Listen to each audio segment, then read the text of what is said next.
It's just been so wonderful to travel this show from close in Somerset to Proposition because I can really stand by it. Your ethos is so aligned with ours. There's always a connection between the rural and the urban and actually they're always in relationship with each other. So it's wonderful to just be so aligned and kind of bridge that. The ethos of Close is an evolving thing. It began as a space to give voice to artists I felt really needed, a platform. It's unique in that it's in the middle of a nature reserve in Somerset, and I feel that we're gaining quite a lot of attention in as much as we are a slow gallery, and I think that's rare at the moment in the art world. We have Ben to thank for identifying Proposition. We were really taken by their sustainable outlook. Proposition supports emerging artists into life as professional artists and also communicates about human beings' relationships with the living world and how we can increase ecological abundance.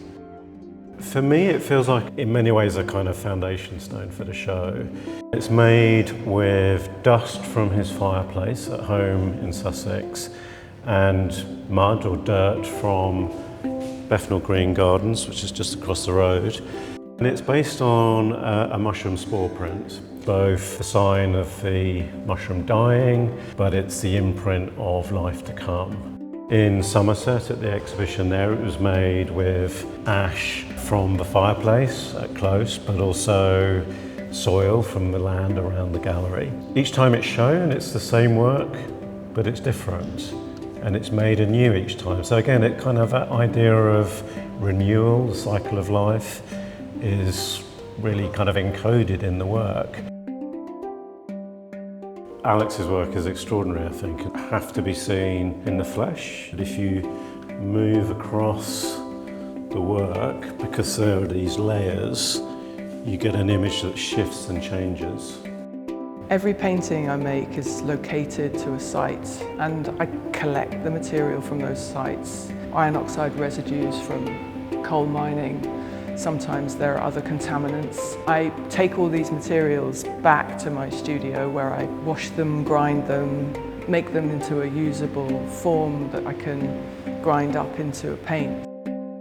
For me, it was really important to include David Nash. He has an archive of pigments and he will build up a set of colours that for him represent a particular moment in the year.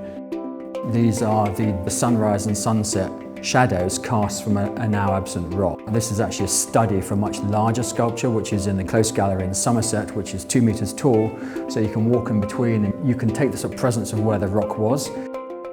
So this is a piece called Pollinator Path Maker by Alexandra Daisy Ginsberg, and she's an artist working at the intersection of art and science. What it is visualising a planting scheme from a bee's eye view.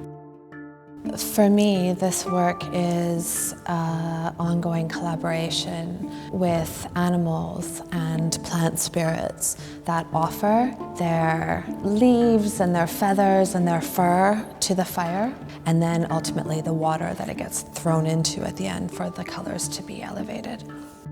After Nature is a very timely exhibition. We're going through a moment of huge transformation. Global ecological catastrophes and human beings in our civilization and all over the world are looking for a way forward. It's a perfect exhibition to provoke that reimagining of what our relationships with the living world should be. I think we're seeing a moment where increasing awareness, the human world and the natural world are absolutely interconnected, that in fact maybe we should completely discard making a distinction between those two concepts and think about a kind of continuum where man and nature are completely kind of entwined.